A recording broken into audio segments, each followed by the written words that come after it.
बिस्मिल्लाहिर्रहमानिर्रहीम। अस्सलाम वालेकुम। प्रोग्राम पाकिस्तान फ्रंट में सलमान हैदर। अपना हरमुज से गुजरने वाले जहाजों से फीस अमेरिका लेगा या ईरान? सदर ट्रंप के ऐलान ने एक नई बहस छेड़ दी है। अमेरिका समेत आलमी बरादरी कल तक अपना हरमुज पर ईरान की टोल वसूली की मुखालफत करते रहे हैं, लेकिन सदर ट्रंप ने कार्गो जहाजों से अपना हरमुज में 20% फीस वसूल करने का ऐलान करके सबको हैरान कर दिया है। बैनुल-अक़वामी आबी नकलो हमल के माहिरीन का कहना है कि इस फैसले से पहले ही महंगे समुद्री रास्ते में अखराजात दोगुने हो सकते हैं। यह ऐलान इस पॉलिसी के भी खिलाफ है जिसे अमरीकी वज़ीर ख़ारजा मार्को रूबियो बार बार अमरीकी मौक़िफ़ के तौर पर बयान करते रहे हैं, यानी ये कि बैनुल-अक़वामी पानियों में कोई भी मुल्क टोल फीस नहीं ले सकता। सदर ट्रंप ने ऐलान तो कर दिया, लेकिन ये वाज़ेह नहीं है कि इक़दाम कानूनी, सियासी या अमली तौर पर मुमकिन भी है या नहीं। ईरान ने फौरी तौर पर सदर ट्रंप के बयान को अपने इस मौक़िफ़ के हक़ में इस्तेमाल किया है। उन्हें इस अहम समुद्री रास्ते पर किसी न किसी शक्ल में फीस आयद करने का हक हासिल है। ईरानी वज़ीर ख़ारजा अब्बास अराग़ची ने सोशल मीडिया पर लिखा कि 20% यकीनन बहुत ज़्यादा है, हम मुनसिफ़ाना रवैया इख्तियार करेंगे। तेहरान के लिए इस अहम आबनाए में अपनी मौजूदगी एक ऐसा मामला है जिस पर समझौता नहीं किया जा सकता। गुज़िश्ता रोज़ ईरानी पार्लियामेंट ने भी आबना हरमुज़ के इंतज़ाम के लिए एक स्ट्रेटेजिक एक्शन नामी मनसूबा पेश किया था। यूं आबना हरमुज़ के कंट्रोल को लेकर अमरीका और ईरान के दरमियान बढ़ती हुई मुआज़राई अब एक नाजुक और ख़तरनाक मोड़ पर आ पहुंची है, जहां हालात तेज़ी से बिगड़ते जा रहे हैं और हर तरफ कशीदगी की फ़िज़ा मज़ीद गहरी होती महसूस हो रही है। आबना हरमुज़ में अमरीकी नेवल ब्लॉकेड पर ईरान ने वाज़ेह किया है कि आबना हरमुज़ को जंग, अमरीकी दबाव या फौजी कार्रवाइयों के जरिए दोबारा नहीं खोला जा सकता, बल्कि इसके लिए ईरानी अवाम के हकूक़ और ईरान के मौक़िफ़ का एहतराम ज़रूरी है। ईरानी फ़ौज के तर्जुमान ब्रिगेडियर जनरल मोहम्मद अकरमीनिया ने कहा कि ईरान की मुसल्लह अफ़वाज आबना हरमुज़ के मामले पर अपने मौक़िफ़ से किसी सूरत पीछे नहीं हटेंगे। उन्होंने कहा कि आबना हरमुज़ जंग, शरारत या अमरीकी जहरियत के जरिए दोबारा नहीं खुलेगी। इस अहम आबी गुज़रगाह की बहाली का वाहिद रास्ता ईरानी अवाम के हकूक़ का एहतराम और ईरान के जायज़ मुतालबात को तस्लीम करना है। लफ्ज़ी गोराबारी के साथ साथ ईरान और अमरीका एक दूसरे पर हमलों में भी शिद्दत इख्तियार कर चुके हैं।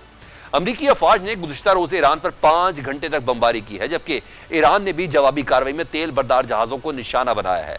सेंटकॉम ने सोशल मीडिया प्लेटफॉर्म एक्स पर जारी बयान में बताया कि उसने 13 जुलाई की ईरान के साहली इलाकों बशमूल बुशहर, चाबहार, जासिक, कनार, अबू मूसा और बंदर अब्बास में कायम फौजी ठिकानों को निशाना बनाया है। अमरीकी फोर्सेस का कहना है कि उन्होंने ईरान के साहली दिफाई निज़ाम, मिसाइल और ड्रोन अड्डों को तबाह करने के लिए इंतहाई जदीद हथियारों का इस्तेमाल किया है, ताकि ईरान की तरफ से समुद्री जहाज़ों पर हमला करने की ताकत को ख़त्म किया जा सके। अमरीका के इन हमलों के जवाब में ईरानी पासादारान इनकलाब ने एक्शन लेते हुए मुत्तहदा अरब अमारात के 2 बड़े तेल बरदार सुपर टैंकर्स को मिसाइलों से निशाना बनाया है। हमले में जहाज़ पर सवार अमले का एक रुकन हलाक और 8 दीगर अफराद शदीद जख्मी हुए हैं। मुत्तहदा अरब अमारात ने हमले की मजम्मत करते हुए आज़म जाहिर किया कि उसे बैनुल-अक़वामी कानून के तहत अपने असासों का दिफा करने का पूरा हक हासिल है और वो ईरान के खिलाफ हर मुमकिन कदम उठाएगा। दूसरी तरफ पासादारान इनकलाब का मौक़िफ़ है कि ये दोनों जहाज़ कानून तोड़ रहे थे और अमरीका के बहकावे में आकर अपने नेविगेशन सिस्टम बंद करके ओमानी समुद्री हदूद से गुजर रहे थे।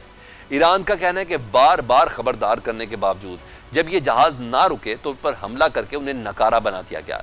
इसके साथ ही ईरान ने बहरीन में कायम अमरीकी फौजी अड्डे अल जफेर पर भी मिसाइलों और ड्रोन से हमले करने का दावा किया है, जहां हथियारों के गोदाम और अमरीकी फौजियों की रिहाइशगाह को निशाना बनाया गया है। सदर ट्रंप ने एक रेडियो इंटरव्यू में कहा कि ईरान के खिलाफ अमरीकी फौजी कार्रवाइयाँ मजीद 2 से 3 हफ्ते जारी रह सकती हैं। ईरान के इंतहाई महफूज जौहरी मरकज़ कोहे कोलान गजला को मुमकिन हदफ करार दिया है। सदर ट्रंप ने कहा, हम पिकैक्स माउंटेन को तबाह कर देंगे। ईरानियों से कह दें कि वो तैयार रहें, वो इसके बारे में कुछ नहीं कर सकते। वाज़ेह है कि जौहरी तनसीब ईरान के वस्ती इलाके में ज़ागरस पहाड़ी सिलसिले के अंदर सुरंगों में कायम इंतहाई मजबूत और महफूज मरकज़ समझी जाती है। सदर ट्रंप ने कहा कि ईरान के तमाम रहनुमा मारे जा चुके हैं, उनके बेहतरीन लीडर मारे गए हैं। 90% इम्कान है कि मुश्तबा खामनाई भी जिंदा नहीं है। सदर ट्रंप ईरान पर मुसलसल हमलों के बावजूद ईरान के साथ मुआहदे का इंदिया भी दे रहे हैं। ओवल ऑफिस में सहाफ़ियों से गुफ्तगू करते हुए ट्रंप ने कहा, जी हाँ, मेरे ख्याल में मुआहदा मुमकिन है, बिल्कुल मुमकिन है। 2 दिन पहले हमारे पास एक मुआहदा था, लेकिन फिर उन्होंने कहा कि हम ये मुआहदा नहीं कर सकते, हमें इस पर मज़ीद मुज़ाकरात करने होंगे। ईरान और अमरीका के दरमियान इस बढ़ती हुई कशीदगी के बायस आलमी मंडियों में तेल की कीमतें तकरीबन 3% इजाफे के बाद 4 हफ्तों की बुलंद तरीन सतह पर पहुंच गई हैं। ब्रेंट खाम तेल की कीमत $85 से तजावुज़ कर गई है। दूसरी तरफ बरतानवी अखबार फाइनेंशियल टाइम्स ने दावा किया कि ईरान के जंग के दौरान मशरिक़ वस्ता में अमरीकी फौजी एहलकारों और कॉन्ट्रैक्टर्स के मोबाइल फ़ोन्स की लोकेशन मालूम करने के लिए मुनज़्ज़म कोशिश की है। رپورٹ کے مطابق اس معاملے نے امریکی قانون سازوں میں فوجی اہلکاروں کی ڈیجیٹل سیکیورٹی سے متعلق نئے خدشات پیدا کر دیے ہیں۔ الجزیرہ کے مطابق فائنینشل ٹائمز نے ٹیلی کمیونیکیشن ڈیٹا، سائبر سیکیورٹی ماہرین اور اس معاملے سے واقف حکام کے حوالے سے رپورٹ کیا کہ ایران نے جنگ سے قبل اور دوران جنگ امریکی فوجی اہلکاروں اور کانٹریکٹرز کی نقل و حرکت پر نظر رکھنے کے لیے موبائل فون ٹریکنگ کی مربوط مہم چلائی۔ رپورٹ کے مطابق مشرق وسطیٰ کے مختلف ٹیلی کام نیٹ ورکس نے متعدد ایسے سگنلز جنہیں SS7 پنگز کہا جاتا ہے بلاک کیے۔ ان سگنلز کے ذریعے بیرون ملک رومنگ استعمال کرنے والے موبائل فونز کی ممکنہ جغرافیائی لوکیشن معلوم کی جا سکتی ہے۔ سائبر سیکیورٹی کے 2 ماہرین نے فائنینشل ٹائمز کو بتایا کہ دستیاب شواہد سے ظاہر ہوتا ہے کہ یہ کارروائیاں مخصوص موبائل فونز کو نشانہ بنانے کے لیے کی جا رہی تھی۔ رپورٹ میں بتایا گیا کہ یہ سرگرمیاں فروری کے آخر میں ایران پر امریکہ اور اسرائیل کے حملوں سے قبل شروع ہوئیں اور جنگ کے ابتدائی دنوں تک جاری رہیں، جب ایران نے خطے میں امریکی فوجی اڈوں، تسہیبات پر میزائل اور ڈرون حملے کیے تھے۔ فائنینشل ٹائمز کے مطابق خلیجی ممالک کے بعض حکام کو شبہ تھا کہ ایران یا اس کے اتحادیوں نے مقامی موبائل آپریٹرز کے رومنگ معاہدوں سے فائدہ اٹھا کر امریکی فوجی اہلکاروں اور کانٹریکٹرز کی موجودگی کا سراغ لگانے کی کوشش کی ہے۔ رپورٹ میں ایک امریکی عہدیدار کے حوالے سے یہ بھی کہا گیا ہے کہ ایران سے منسلک عناصر نے شمالی عراق کے نیم خود مختار کردستان خطے میں امریکی اہلکاروں کے موبائل فونز کی لوکیشن معلوم کرنے کے لیے تجارتی بنیادوں پر دستیاب اشتہاری ڈیٹا بیسز بھی استعمال کیے ہیں۔ سائبر سیکیورٹی ادارے سٹیزن لیب کے سینئر محقق گیری ملر نے فائنینشل ٹائمز سے گفتگو میں کہا کہ ایران کے پاس حقیقی وقت میں افراد کی لوکیشن حاصل کرنے کی صلاحیت موجود ہے۔ ان کے بقول اگر ایران خطے میں امریکی صارفین کی نگرانی کے لیے موبائل نیٹ ورکس تک رسائی یا SS7 نظام استعمال کر رہا ہے تو اس پر حیرت نہیں ہونی چاہیے۔ رپورٹ بتاتی ہے کہ سیٹ کام نے اپریل میں کانگریس کو آگاہ کیا تھا کہ اسے ایسی متعدد اطلاعات موصول ہوئی ہیں جن میں مخالف عناصر کی جانب سے تجارتی لوکیشن ڈیٹا استعمال کر کے امریکی اہلکاروں کی نگرانی یا انہیں نشانہ بنانے کی کوشش کا ذکر تھا۔ تاہم سینٹ کام کا کہنا تھا کہ اس نے اپنے اہلکاروں کے تحفظ کے لیے ضروری حفاظتی اقدامات کیے ہیں۔ ایک امریکی عہدیدار نے فائنینشل ٹائمز کو بتایا کہ اب تک ایسا کوئی ثبوت سامنے نہیں آیا جس سے ثابت ہو کہ موبائل فونز کی لوکیشن سے حاصل ہونے والا ڈیٹا کسی حملے میں فیصلہ کن طور پر استعمال ہوا ہو۔ رپورٹ میں یہ بھی کہا گیا ہے کہ ایران پر یہ شبہ ظاہر کیا جا رہا ہے کہ اس نے تجارتی اشتہاری ٹیکنالوجی کے ذریعے ان ہوٹلوں کی نشاندہی کرنے کی کوشش کی جہاں امریکی سرکاری ملازمین اور کانٹریکٹرز قیام پذیر تھے۔ اس ٹیکنالوجی کے ذریعے سمارٹ فونز کو مخصوص اشتہاری شناختی نمبروں کی بنیاد پر ٹریک کیا جا سکتا ہے بغیر اس کے کہ فون خود ہیک کیا جائے۔ فائنینشل ٹائمز کے مطابق امریکی سینیٹر رون وائڈن نے کہا کہ وہ کئی برسوں سے مختلف امریکی حکومتوں کو تجارتی لوکیشن ڈیٹا سے پیدا ہونے والی قومی سلامتی کے خطرات سے آگاہ کرتے رہے ہیں، جبکہ ریپبلکن رکن کانگریس پیٹ ہیریگن نے مطالبہ کیا ہے کہ ایسی قانون سازی کی جائے جس کے تحت ٹیکنالوجی کمپنیاں سرکاری ملازمین کی لوکیشن سے متعلق معلومات فروخت نہ کر سکیں۔ ایران کو لے کے امریکہ کے دماغ میں کیا چل رہا ہے، ایسے بہت سے سوالات ہیں۔ یہ جاننے کے لیے ہمارے ساتھ موجود ہیں ماہر مشرق وسطیٰ اور منصور جعفر صاحب۔ منصور جعفر صاحب، آبنائے ہرمز کے کنٹرول کو لے کر ایران اور امریکہ کے درمیان کشیدگی اب ایکسٹریم پر جا رہی ہے۔ ٹرمپ پہلے کہتے تھے کہ آبنائے ہرمز سے گزرنے والے کسی جہاز سے فیس نہیں لینی چاہیے، ایران کو ایسا نہیں کرنے دیں گے، بین الاقوامی قوانین بھی اس کی اجازت نہیں دیتے، لیکن اب خود ٹرمپ صاحب کہتے ہیں کہ امریکہ آبنائے ہرمز سے گزرنے والے جہازوں سے 20% فیس لے گا۔ آپ اسے کیسا دیکھ رہے ہیں؟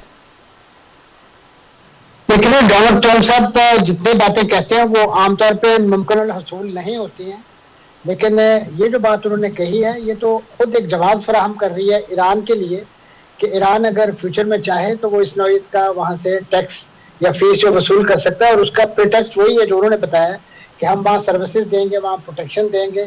تو اگر ایران یہ سہولیات فراہم کرتا ہے تو پھر تو کیس ایران کا زیادہ مضبوط ہوا، کیونکہ اس وقت جو جغرافیہ ہے وہ تو امریکہ کی حمایت میں نہیں ہے، وہ تو ایران کی حمایت میں ہے۔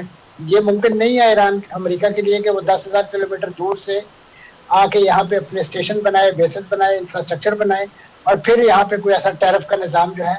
لیکن بہرحال یہ چیزیں ایک ازل سے موجود ہیں اور ایران ان کا بینیفیشری ہے، وہ جب چاہے ان کو ریگولرائز کر سکتا ہے۔ یہی وجہ ہے کہ آپ نے دیکھا کہ عمان کے ساتھ اس ایشو پر نیگوسیشن بھی ہوئی ہیں، لیکن کیونکہ عمان اس وقت بہت زیادہ امریکی دباؤ میں ہے اور امریکی کیمپ میں دکھائی دیتا ہے، تو یہی اسی وجہ سے انہوں نے اپنی نارتھ ٹو ساؤتھ سائڈ جو ہے وہ تھوڑے ریلیکس کی ہے اور وہاں سے کچھ ٹینکر گزرنے کی کوشش میں ایرانی حملوں کا نشانہ بنے ہیں، جس کے بعد یہ تمام قضیہ جو ہے وہ فلیئر اپ ہوا ہے اور ایک بار پھر امریکہ کو اور اسرائیل کو جواز مل گیا کہ اس وقت جو کہ ایران اس مفاہمتی یادداشت کی جو شقیں ہیں اس میں خلاف ورزی کر رہا ہے، کیونکہ انہوں نے کمٹ کیا تھا کہ وہ 60 دنوں تک کسی قسم کی کوئی ڈسرپشن پیدا نہیں کریں گے، اسموتھلی यहाँ से बहरी ट्रैफिक को गुजरने देंगे।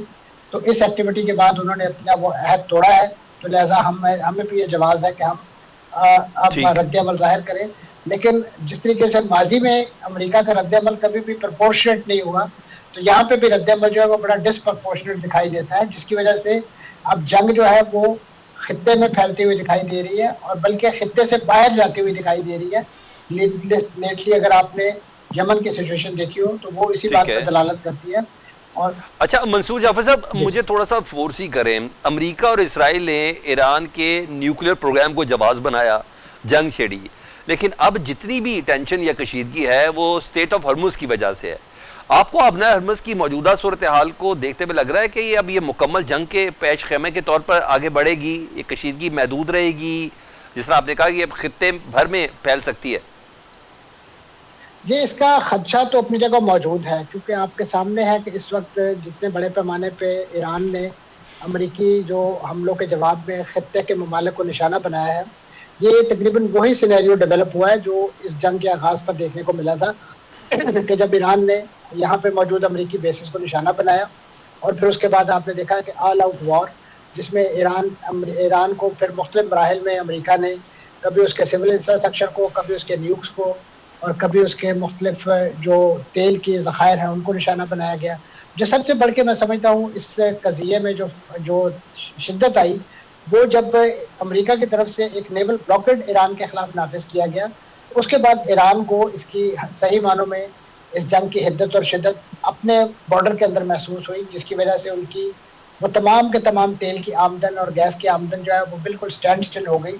और ईरान एक बार फिर से, जिसे अमेरिका कहता था कि हम इसे पत्थर के ज़माने में भेज देंगे, हम इसकी तारीख मिटा देंगे, इसका नक्शा मिटा देंगे, उस तरफ जाता हुआ दिखाई दिया। ये तो मैं समझता हूँ उस वक्त पाकिस्तान समेत दीगर जो खित्ते के दर्द दिल रखने वाले ममालिक थे, उनकी तरफ से जो सालसी की और सहूलतकारी की मुज़ाकरात की जो कोशिशें की गई, उन्हीं के नतीजे में एक सीज़ फायर अमल में आया। पर कतर तो एक सालिस भी है ना सर, और पाकिस्तान के साथ साथ कतर भी एक सालिस है। तो ये जो हालिया कशीदगी जो हुई है ये तो कतर के जहाज पर हमले की वजह से हुई है। ऐसे में आप सालिसों के किरदार को क्या देखते हैं? कतर किस पोजीशन पर आ गया? देखिए, कतर तो माजी में भी बहुत सारी इस डिप्लोमेटिक वेंचर्स का हिस्सा रहा है, तालिबान समेत फलस्तीनी मुज़ाहमतकारों के दरमियान भी। तो लिहाजा कतर का तो बड़ा हौसला है और सब्र है। उन्होंने, आपके इल्म में होगा कि यहाँ पे वो मुज़ाकरात कर रहे होते थे, लेकिन अमेरिका तालिबान पर अफगानिस्तान में हमले कर रहा था। तो उस वक्त एक टर्म ईजाद हुई थी मीडिया में, वो कहते थे कि कतर में टॉक है और अफगानिस्तान में फाइट है। तो अब यही लग रहा है कि इस वक्त वाशिंगटन में वहाँ पे फाइट की बातें होंगी और यहाँ रीजन के अंदर जो टॉक की बातें होंगी।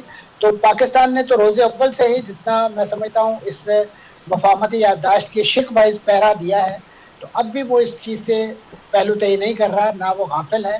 पाकिस्तान ने न सिर्फ दफ्तर खारजा के लेवल पे बहुत सख्त रद्दअमल भी ज़ाहिर किया है, बिलखुसूस ये जो लेटेस्ट डेवलपमेंट हुई है उसकी तरफ इशारा ज़रूरी है कि जो जिसमें हूसियों को इंगेज करने की कोशिश की है, और हूसियों ने एक रद्दअमल की कार्रवाई के तौर पे सऊदी अरब पर मिसाइल दागा है।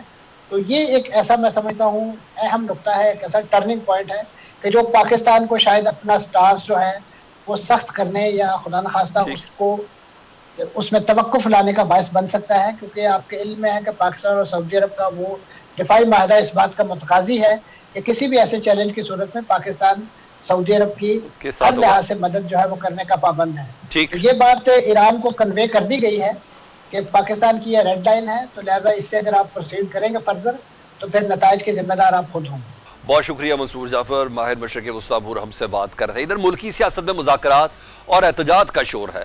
वफाकी काबीने में रद्द-बदल की गूंज भी सुनाई दे रही है, जबकि दूसरी तरफ पार्लियामेंटेरियंस और उनकी फैमिलीज के लिए ब्लू पासपोर्ट हासिल करने का शौक खैबर पख्तूनख्वा असम्बली से सेनेट तक पहुंच चुका है। सेनेट कमेटी बराए दाखिला में अरकान पार्लियामेंट की तनख्वाहों मुराद से मुतालिक बिल को चुपके से मुत्तफ़िक़ा तौर पर मंजूर कर लिया गया है। 10 जुलाई को पीटीआई के सेनेटर और सेनेट की कमेटी बराए दाखिला के चेयरमैन फैसल सलीमुर रहमान की ज़ेर सदारत मुनक्किद हुआ, जिसमें कमेटी के 14 में से 9 अरकान हाजिर थे। इजलास में पीटीआई के वोटों से मुंतखब होने वाले आज़ाद सेनेटर मोहम्मद अब्दुल कादिर की जानिब से अरकान पार्लियामेंट की तनख्वाहों और मुराबात में इजाफे का बिल मुत्तफ़िक़ा तौर पर मंजूर कर लिया गया।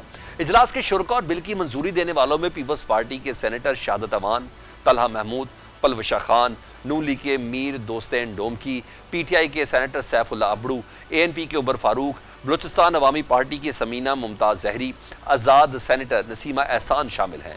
بل کے متن میں کہا گیا ہے کہ سابق اراکین پارلیمنٹ کو مفت آفیشل بلو پاسپورٹ کا حقدار بنایا جائے گا۔ سابق رکن پارلیمنٹ کے شریک حیات اور 28 سال سے کم عمر کے زیر کفالت بچے بھی مفت بلو پاسپورٹ حاصل کر سکیں گے۔ قائمہ کمیٹی سے منظوری کے بعد بل کو حتمی قانون سازی اور ووٹنگ کے لیے سینٹ کی باقاعدہ اجلاس میں پیش کیا جائے گا۔ وزیر مملکت برائے داخلہ طلال چودھری اور نون لیگ کے رہنما خواجہ سعد رفیق نے بل کی منظوری پر تنقید کی ہے۔ طلال چودھری نے ایک بیان میں کہا ہے کہ جب یہ بل پیش کیا گیا تھا تو انہوں نے اس بل کی مخالفت کی تھی۔ وزارت داخلہ نے بھی اراکین پارلیمنٹ اور ان کی فیملیز کے لیے بلو پاسپورٹ کے مطالبے کو نامناسب قرار دیا تھا۔ ہم نے کہا تھا کہ کابینہ میں بحث کے بعد اس بل پر فیصلہ ہونا چاہیے۔ خواجہ سعد رفیق نے ایکس پر بیان میں کہا کہ ابھی لوگ خیبر پختونخوا اسمبلی کی جانب سے موجودہ اور سابقہ اراکین اسمبلی اور ان کے اہل خانہ کے لیے آفیشل بلو پاسپورٹ سمیت مختلف مراد کی منظوری کے صدمے سے باہر نہیں نکلے تھے کہ سینٹ کی قائمہ کمیٹی نے سابق پارلیمنٹیرینز اور ان کے اہل خانہ کے لیے بلو پاسپورٹ کی سفارش کر دی ہے۔ ایسے اقدامات منتخب ایوانوں کو بے وقت کرتے ہیں اور مسائل کے زنجیروں میں جکڑے عوام کی نظر میں سیاستدان کو قابل تحقیر بناتے ہیں۔ خواجہ سعد رفیق نے کہا کہ جب تک سیاستدانوں بیوروکریٹس کو حاصل غیر معمولی مراد کو مناسب سطح تک نہیں لایا جاتا، نا انصافی، سماجی ناہمواری اور عوامی اضطراب کی دیمک معاشرے کو گھن کی طرح چاٹتی رہے گی۔ دوسری جانب وفاقی کابینہ میں رد و بدل اور توسیع پر مشاورت تیز ہوئی ہے۔ ذرائع کا کہنا ہے کہ بعض وفاقی وزراء کی تبدیلی، کئی کے قلمدانوں میں رد و بدل اور نئے چہروں کو کابینہ میں شامل کرنے پر غور کیا جا رہا ہے، جبکہ اس حوالے سے حتمی فیصلہ آئندہ چند روز میں متوقع ہے۔ ذرائع کا کہنا ہے کہ وزیر اعظم شہباز شریف اتحادی جماعتوں کی کابینہ میں نمائندگی بڑھانے کے معاملے پر سیاسی قیادت سے مشاورت کر رہے ہیں۔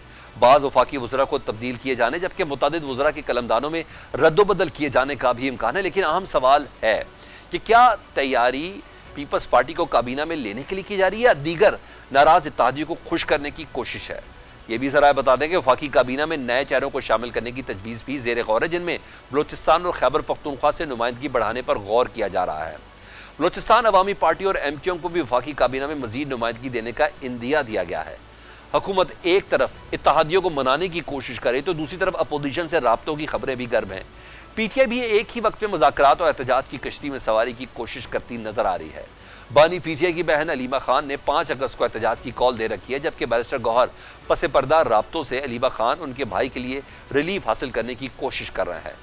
ذرائع کا کہنا ہے کہ 5 اگست کے احتجاج کی کال حکومت پر دباؤ بڑھا کر زیادہ سے زیادہ ریلیف حاصل کرنے کی کوشش ہے۔ اب دیکھنا ہے کہ پی ٹی آئی کی یہ چال کامیاب ہوتی ہے یا ماضی کی طرح ان پر الٹی پڑتی ہے۔ یہ بھی دیکھنا ہوگا کہ حکومت اس صورتحال سے کس طریقے سے نپٹتی ہے، کیونکہ دوسری جانب پس پردہ رابطوں کے نتیجے میں حکومت اور پی ٹی آئی میں برف پگھلتی نظر آ رہی ہے۔ ذرائع بتاتے ہیں کہ پی ٹی آئی نے پارلیمانی اور قائمہ کمیٹیوں کا بائیکاٹ ختم کرنے کا فیصلہ کر لیا ہے۔ قومی اسمبلی سیکریٹریٹ کو بھی بائیکاٹ ختم کرنے کا عندیہ دے دیا گیا ہے۔ اراکین کا کہنا ہے کہ قائمہ کمیٹیوں میں واپس جا کر حکومت کا بہتر احتساب کر سکتے ہیں۔ تحریک انصاف کے پاس قومی اسمبلی کی 7 کمیٹیوں کی سربراہی ہے، جبکہ قومی اسمبلی کے اسپیکر نے ابھی تک کسی بھی کمیٹی کے چیئرمین کا استعفیٰ منظور نہیں کیا ہے۔ قومی اسمبلی حکام کے مطابق قائمہ کمیٹیوں میں واپسی سے متعلق تحریک انصاف نے آگاہ کیا ہے۔ ذرائع بتا رہے ہیں کہ پی ٹی آئی کو قائمہ کمیٹیوں میں واپسی کے لیے قائل کرنے میں اپوزیشن لیڈر محمود اچکزئی کا اہم کردار ہے۔ تجزیہ کار موجودہ حالات میں اسے ملکی سیاست کے لیے نیک شگن قرار دے رہے ہیں۔ دیکھنا یہ ہے کہ سیاست کا یہ اونٹ آنے والے دنوں میں کس کروٹ بیٹھتا ہے۔ پارلیمنٹ میں ہونے والی اس قانون سازی پر بات کر لیتے ہیں۔ مسلم لیگ نون کے سینئر رہنما ہیں، ممبر قومی اسمبلی ہیں، حافظ میاں نعمان صاحب۔ حافظ میاں نعمان صاحب کے کے پی اسمبلی نے اراکین اسمبلی اور ان کی فیملی کے لیے بلو پاسپورٹ کا بل منظور کیا، تو اس پر وفاقی وزراء کی جانب سے بڑی تگڑی تنقید کی گئی، اور اب سینٹ کی قائمہ کمیٹی برائے داخلہ نے سابق اراکین پارلیمنٹ، ان کی اہلیہ اور بچوں کو مفت بلو پاسپورٹ دینے کا بل منظور کیا ہے۔ سر، اس کمیٹی میں تو نون لیگ کے میر دوستین ڈومکی بھی شامل ہیں۔ اس تضاد پر آپ کیا کہیں گے؟ کیوں پارلیمنٹیرینز کو بلو پاسپورٹ چاہیے؟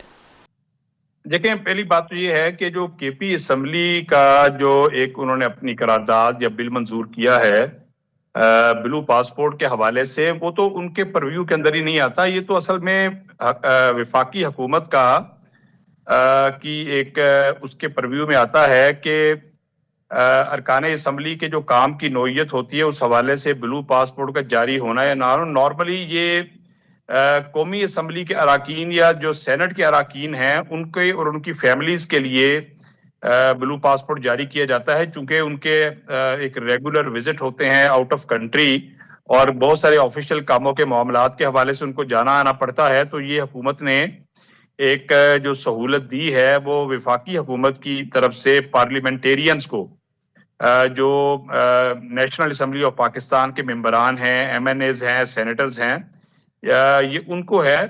تو اگر کوئی کے پی اسمبلی نے یہ والا بل منظور کیا ہے تو اس کو وفاقی حکومت اس کے اوپر وہ اس کے پروز اینڈ کونز اور جو بھی اس کا پورا جائزہ لے کر اپنا ایک ریویو اور اپنا ایک جواب ان کو میرا خیال ہے کہ مہیا کر دے گی. سر واٹ اباؤٹ کابینہ؟ یہ جو رد و بدل کی باتیں ہو رہی ہیں کابینہ میں، ہم امید رکھیں کہ اگلی مرتبہ جب آپ ساتھ ہوں گے تو آپ کے نام کے ساتھ بھی وفاقی وزیر یا وزیر مملکت لگا ہوگا، کیونکہ یہ خبر سامنے آئی ہے کہ شہباز شریف نوجوانوں کو کابینہ میں شامل کرنا چاہتے ہیں. دیکھیں، کابینہ کا میں رد و بدل بھی ایک حکومت کا ایک نارمل ایک روٹین کا معاملہ ہوتا ہے، اور یہ اپنا وزیر اعظم کا یہ اختیار ہے، ثوابدیدی اختیار ہے کہ وہ جس منسٹر کو کوئی تبدیل کرنا چاہیں، وہ ظاہر ہے کہ وہ سارا دن پرفارمنس دیکھتے ہیں، ان کے پاس رپورٹس آتی ہیں، وہ کارکردگی کی بنیاد پہ فیصلے کرتے ہیں. تو وہ جہاں پر محسوس کرتے ہیں کہ اگر کوئی تبدیلی کی ضرورت ہے تو میرا خیال ہے وہ تبدیلی کر سکتے ہیں. اور چہرے نئے ہوں یا پرانے، اصل تو چیز ہے کہ پرفارمنس جو ہے وہ ہونی چاہیے، اور اس کے ڈیلیورنس ہے کہ وہ ڈیلیورنس وہ ڈپارٹمنٹ کتنی کر رہا ہے، اور اس کی جو افادیت جو ہے اس ڈپارٹمنٹ کی پبلک تک کتنی آگے ٹرانسلیٹ ہو رہی ہے.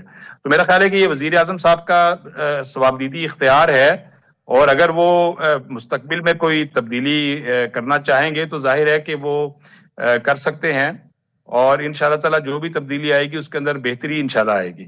سر تھوڑا اس پہ بھی روشنی ڈال دیں. ماضی میں حکومت اور مولانا کے بڑے اچھے مراسب رہے ہیں، لیکن آج کل مولانا فضل الرحمان صاحب حکومت پر بڑی سخت تنقید کر رہے ہیں، اس پہ کیا کہیں گے؟ دیکھیں، گزارش ہے کہ مولانا فضل الرحمان صاحب کا ہمیشہ سے جو تاثر رہا ہے وہ ایک بڑے معتدل اور بڑے بیلنس شخصیت کے حوالے سے رہا ہے کہ بڑی وزڈم سے بات کرتے ہیں، اور اس حوالے سے حکومت نے بھی ہمیشہ ان کی بڑی قدر کی ہے، اپوزیشن کی پارٹیز بھی ان کی قدر کرتی ہیں. لیکن ابھی جو ان کی حال ہی کی گفتگو ہے جس کے اندر انہوں نے یعنی تنخواہ لینے کے حوالے سے پاک فوج کو کہا ہے کہ جناب آپ تنخواہ کس بات کی لیتے ہیں، تو کیا میں یہ سمجھتا ہوں کہ کیا کوئی دنیا کی ایسی ماں ہے یا ایسا باپ ہے جو 70-80 ہزار کی تنخواہ کے لیے اپنے بچے کو موت کے منہ میں دھکیل دے؟ حقیقت یہ ہے کہ مولانا کا جو انداز ہے وہ ان کی شان کے مطابق بالکل نہیں تھا. ان کے جو الفاظ انہوں نے ادا کیے ہیں، پوری قوم اس سے دکھی ہے، پوری قوم کے اندر رنج و غم کی لہر ایک دوڑی ہے. مولانا کو فوری طور پر اپنے ان الفاظ کو واپس لینا چاہیے، اور افواج پاکستان سے، شہداء کے لواحقین سے اور پوری قوم سے غیر مشروط معافی بھی مانگنی چاہیے جس طرح انہوں نے ان لوگوں کا دل دکھایا ہے.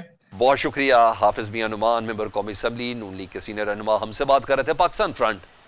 اس بریک کے بعد ویلکم بیک. کہتے ہیں نا کہ تنقید کرنے والوں کا کبھی نہ کبھی اپنا محاسبہ بھی ہو سکتا ہے. جس قسم کی سینٹ کے اندر بل منظور ہوا ہے، اس پر پاکستان پیپلز پارٹی کی ٹیک کیا ہے؟ ناز بلوچ صاحبہ ممبر قومی اسمبلی ہمارے ساتھ موجود ہیں. ناز بلوچ صاحبہ، کے پی اسمبلی نے اراکین اسمبلی اور ان کی فیملی کے لیے بلو پاسپورٹ کا بل منظور کیا. پیپلز پارٹی کی جانب سے بھی بہت تنقید کی گئی، مگر سینٹ کی قائمہ کمیٹی برائے داخلہ نے سابق اراکین پارلیمنٹ، ان کی اہلیہ اور بچوں کو مفت بلو پاسپورٹ دینے کا بل منظور کیا. اس اجلاس میں پیپلز پارٹی کے سینیٹر شہادت ایوان بھی تھے، طلحہ محمود بھی تھے، پلوشہ خان بھی تھیں. کیا پیپلز پارٹی کے سینیٹرز کی حمایت کو عوامی مفاد کے خلاف نہیں سمجھا جائے گا، کیونکہ ذاتی مفاد کو عوامی مفادات پر کہیں نہ کہیں ترجیح دی جا رہی ہے؟ بسم اللہ الرحمن الرحیم. دیکھیے، یہ تو سینیٹرز کا ایک اپنا پریروگیٹو ہے کہ وہ اس معاملے کو لے کر کس حد تک آگے گئے اور کنسنسس ڈیولپ کر کے اس کو آئینی شکل کس طرح اختیار دیا جا رہا ہے یا رولز کا حصہ بنانا. یہ سینیٹرز کے پاس مینڈیٹ اپنا جو ہے اس کا انہوں نے کس طرح سے استعمال کیا.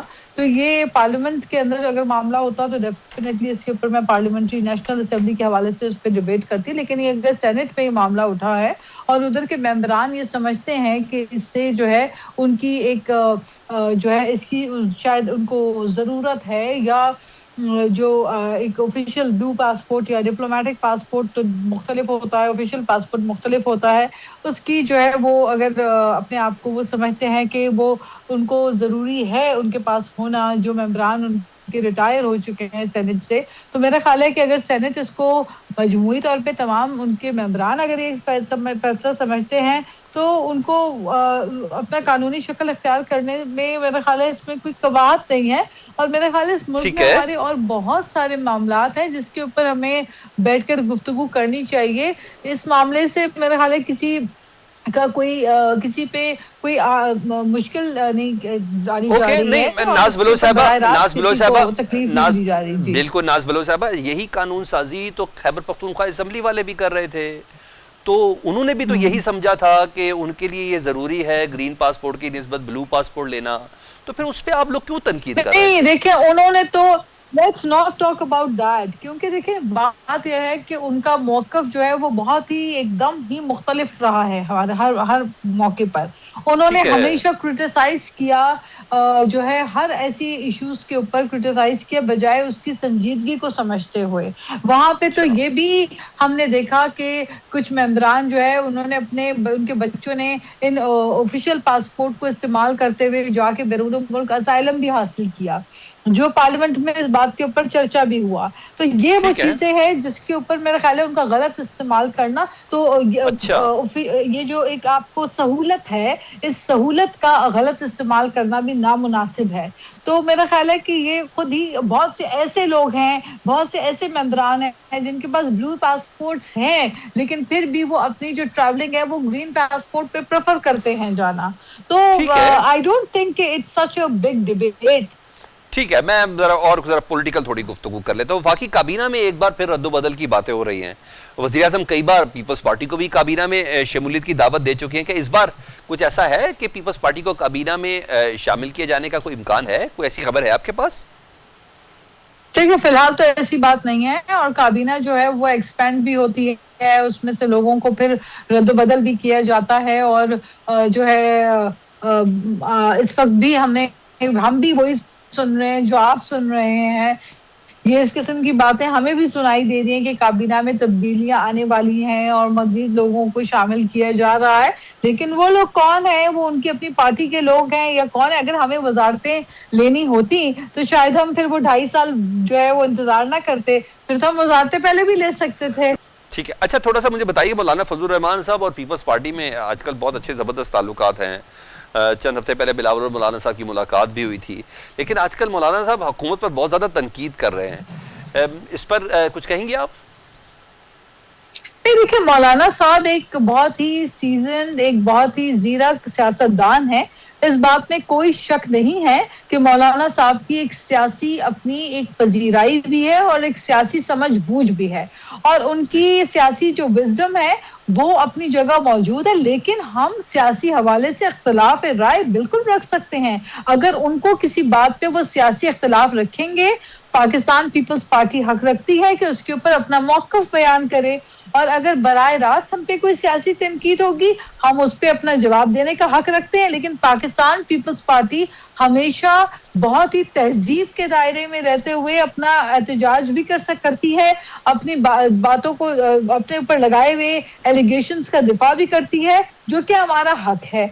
बाकी जहां तक बात है कि ये जो हालिया दिनों में गुफ्तगू चल रही है कि जो स्टेटमेंट्स आई हैं उसके ऊपर मैं यही कहूंगी, जो अफवाज पाकिस्तान के मुतालिक जो स्टेटमेंट्स कही गई हैं उसके ऊपर तो मैं क्या हर पाकिस्तानी यही बात मानता है कि अफवाज पाकिस्तान के जो हमारे जवान हैं ये बॉर्डर पे जो सख्त तरीन मौसम के अंदर और सख्त तरीन दर्जा हरारत में अपने मुल्क का दिफा करते हैं, पाकिस्तान का परचम सरबुलंद करते हैं, और वो जवान जो कि जाके बॉर्डर पे अपनी जानों के नजराने पेश करते हैं हुब्बुल वतनी के खातिर, और अपने बुजुर्ग माँ बाप, अपने बीमार वालिदैन, अपने बच्चों को, अपने घर को, अपनी फैमिली से दूर रहकर महीनों बॉर्डर की सख्तियां झेलते हैं, ये जानते हुए कि इसमें उनकी जान भी जो है वो अड़े आ सकती है और उनकी शहादतें हो सकती हैं।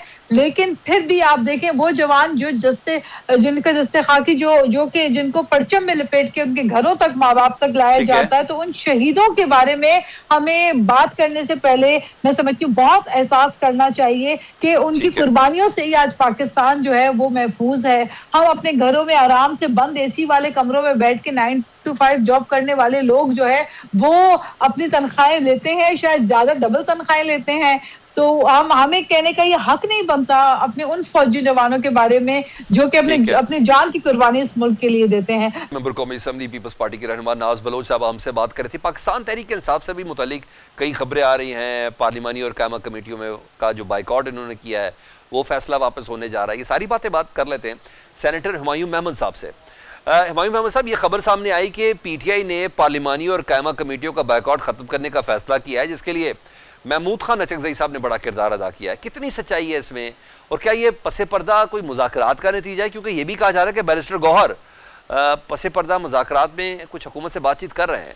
बिस्मिल्लाहिर्रहमानिर्रहीम, इय्याका नअबुदु व इय्याका नस्तईन। मुझे नहीं पता कि पसे पर्दा राब्ते में है या नहीं है, उसमें पसे पर्दा राब्ते में होने की क्या बात है, डायरेक्ट राब्ता भी हो सकता है, कोई ऐसा मसला नहीं है। लेकिन देखिए, ये काफी अरसे से पाकिस्तान की जो पार्लिमानी पार्टी है, पाकिस्तान तहरीक इंसाफ की जो पार्लिमानी पार्टी है, उसके अंदर ये बहस चल रही थी कि क्या हम लोगों को इसमें ये जो कमेटियां हैं उनमें हिस्सा लेना चाहिए या नहीं लेना चाहिए। तो इसमें एक मैं यूनानिमस शायद ना कहूं, लेकिन विद ह्यूज मेजॉरिटी जो वहां पे मेंबरान थे, उनका वो यही था कि अगर आपने या तो आप ओवरऑल इस्तीफा दें, क्योंकि खाली सेनेट में या खाली नेशनल असेंबली में हो के एक डिबेटिंग क्लब में बैठने का कोई फायदा नहीं है। अगर आपने किसी जगह पे बिलों के ऊपर एतराज करना है या उनके ऊपर कोई चीज करना है तो फिर वो कमेटियां होती हैं। तो ये उस पर एक डिस्कशन हो रही थी, क्या इसका फैसला हो गया है या नहीं हुआ, उसका मुझे अभी तक इल्म नहीं है, तो मैं उस पर कमेंट नहीं कर सकता। लेकिन इस पे ये बता सकता हूँ कि ओवरऑल एक जो सेंस था जो पार्लिमानी पार्टी का था, वो प्रॉब्ली विद एक्सेप्शन ऑफ 1 और 2, बाकी 98-99% जो थे वो इसके हक में थे। हुमायूं साहब, पहले केपी असम्बली में अराकीन पार्लियामेंट और उनकी फैमिली के लिए ब्लू पासपोर्ट का बिल मंजूर, जिस तनकीद के बाद इसे वापस भी लिया गया, लेकिन अब सेनेट में भी साबिक पार्लियामेंटेरियंस, उनकी अहलिया और बच्चों के लिए बिल मंजूर हुआ है, और जिस कमेटी से मंजूर हुआ है उसके चेयरमैन आपके सेनेटर फैसल रहमान साहब हैं। इस पर आप क्या कहेंगे? पीटीआई तो तनकीद किया करती थी कि हुक्मरानों की मुराद नहीं होनी चाहिए, आज आपको सारी मुराद चाहिए। देखिए, इस तरह है कि मैं आपको रफली बता देता हूँ, अगर आप पढ़ लें ये मेरे ख्याल में 2021-22 का जो एक्ट है जो पासपोर्ट के लिहाज से और उनके रूल्स वगैरह, उसमें बताया कि किनको क्या मिलना चाहिए, किनको क्या नहीं मिलना चाहिए। नंबर 2, पार्लियामेंटेरियंस को ऑलरेडी मेरे ख्याल में ताहयात होता है, ये सिर्फ और सिर्फ उनके बच्चों के लिहाज से था जो 28 साल की उम्र तक के लिहाज से था, वो भी मेरे ख्याल में रूल्स में ऑलरेडी है। मेरे ख्याल में शायद सेनेट का नहीं था, तो वो सेनेट का उन्होंने बीच में डाला हुआ है, नेशनल असेंबली का ऑलरेडी है। लेकिन हैविंग सेड दैट थिंग जी, मैं आपसे एग्री करता हूं कि इस किस्म की मराहत लेने का कोई फायदा नहीं है। अगर आपके बच्चों को नहीं मिल रहा तो उनको ग्रीन पासपोर्ट पे रखे ना अपने साथ, आप उनको ब्लू पासपोर्ट 28 साल की उम्र तक देने की क्या तुक बनती है। लेकिन ये तो एक चीज है। नंबर 2, अगर वो दे देते हैं तो इसमें कोई बहुत बड़ी क़यामत नहीं उतरती है, कोई बहुत बड़ी मराहत नहीं है, ये कोई बहुत बड़ी चीज नहीं है। इनफैक्ट अगर आपको 10 दफा, मतलब मैं जब खुद ट्रेवल कर रहा हूँ और मैं नॉर्मली अगर मैं अपने जात के लिहाज से ट्रेवल कर रहा हूँ तो मैं ऑफिशियल पासपोर्ट में नहीं ट्रेवल करता, उसमें 10 दफा आपको बताना पड़ता है। वो पूछते कि जी आप कौन है, कहाँ से, छुट्टी लिए नहीं लिए, फलाना लिए, तो उससे बेहतर होता है आप ग्रीन पासपोर्ट पे ट्रेवल करें। वीजा आपके पास है, वीजा तो फिर उसमें आपको क्या मसला है ग्रीन पासपोर्ट पर ट्रेवल करने का। तो खैर ये, लेकिन इधर वे अगर कोई मांग लेता है तो कोई बहुत बड़ा ये इसका कोई क्या बोझ नहीं पड़ता आवाम के ऊपर। बहुत शुक्रिया। पाकिस्तान तहरीक इंसाफ के सीनियर रहनुमा सेनेटर हुमायूं महमूद साहब हमसे बात कर रहे थे। पाकिस्तान फ्रंट इस ब्रेक के बाद। मुल्क भर में जेर जमीन पानी के ज़खायर तेजी से कम होने लगे हैं, जिसके बाद साफ पानी का बहरान शिद्दत इख्तियार कर गया है। शदीद गर्मी और बढ़ती हुई तलब ने सूरत हाल को मजीद ख़राब किया है, जबकि मुख्तलिफ शहरों में शहरी कहीं टैंकर माफिया, कहीं गैर मुस्तकिल फराहमी और कहीं वाटर फिल्टर प्लांट्स पर इन्हसार करने पर मजबूर है। जबकि शहरों में पीने के साफ पानी की दस्तयाबी एक बड़ा मसला बनती जा रही है। माहिरीन के मुताबिक जेर ज़मीन पानी की सतह मुसलसल गिरने से मुस्तकबिल में पानी का बहरान मजीद शिद्दत इख्तियार कर सकता है। इस्लामाबाद में जेर ज़मीन पानी की सतह तकरीबन 400 फीट तक पहुंच चुकी है, जिसके बायस शहरियों को साफ पानी के हसूल में शदीद मुश्किलात का सामना है। कई इलाकों में पानी की किल्लत के बायस लोग टैंकर माफिया पर इन्हसार करने पर मजबूर हैं, जिससे उन्हें इजाफी माली बोझ भी बर्दाश्त करना पड़ रहा है। کراچی میں بھی پانی کا بحران بدستور برقرار ہے۔ شہر کے مختلف علاقوں میں پانی کی سپلائی مستقل نہیں، جس کے باعث لاکھوں شہری ٹینکروں کے ذریعے پانی خریدنے پر مجبور ہے۔ بڑھتی ہوئی طلب کے باعث ٹینکرز کی قیمتوں میں بھی اضافہ دیکھا جا رہا ہے۔ پشاور میں بھی زیر زمین پانی کے ذخائر تیزی سے کم ہو رہے ہیں۔ اعداد و شمار کے مطابق گزشتہ 3 دہائیوں کے دوران پانی کی سطح اوسطاً 6.5 میٹر نیچے جا چکی ہے، جس پر ماہرین تشویش کا اظہار کر رہے ہیں۔ یوں بلوچستان میں صورتحال بھی مزید سنگین ہے، جہاں 11 اضلاع میں پینے کے صاف پانی کی شدید قلت کا سامنا ہے۔ کوئٹہ میں ایک پانی کا ٹینکر 5 سے 6 ہزار روپے میں فروخت ہو رہا ہے، جبکہ شہریوں کا کہنا ہے کہ واسا شہر کو مطلوبہ مقدار میں پانی فراہم کرنے میں ناکام ہے۔ لاہور میں اگرچہ پانی کی فراہمی پائپ لائنوں کے ذریعے کی جاتی ہے، تاہم متعدد علاقوں میں گھروں تک صاف پینے کا پانی نہیں پہنچ رہا۔ شہری پینے کے لیے واٹر فلٹر پلانٹ سے پانی بھر کر لانے پر مجبور ہیں۔ لاہور سمیت پنجاب کے کئی شہروں میں زیر زمین پانی کی سطح مسلسل نیچے جا رہی ہے۔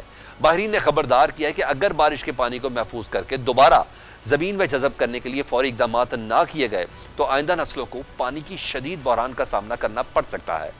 ماہرین کے مطابق لاہور میں زیر زمین پانی کی سطح اوسطاً 1 سے 1.5 میٹر سالانہ نیچے جا رہی ہے، اور ان کے مطابق شہر کی آبادی، پانی کی بڑھتی ہوئی طلب، کنکریٹ کے پھیلاؤ اور دریاؤں اور نہروں میں پانی کی کمی اور مسلسل ٹیوب ویلز کے استعمال کے باعث زیر زمین آبی ذخائر تیزی سے ختم ہو رہے ہیں۔ ماہرین کے مطابق بارش کا پانی اگر ریچارج ویلز، ریچارج پٹس، بایوس ویلز اور زیر زمین فلٹریشن سسٹمز کے ذریعے زمین میں واپس پہنچایا جائے تو نہ صرف زیر زمین پانی کی سطح بہتر ہو سکتی ہے، بلکہ شہری علاقوں میں اربن فلڈنگ کے مسائل میں بھی نمایاں کمی آ سکتی ہے۔ ماہرین کہتے ہیں کہ اگر زیر زمین پانی کے بے دریغ استعمال پر قابو نہ پایا گیا، بارش کے پانی کو محفوظ بنانے کے مؤثر اقدامات نہ کیے گئے تو آنے والے برسوں میں ملک کو پانی کے مزید بڑے بحران کا سامنا کرنا پڑ سکتا ہے۔ پاکستان فرنٹ سے سلمان حیدر کو اجازت دیجیے، اللہ حافظ۔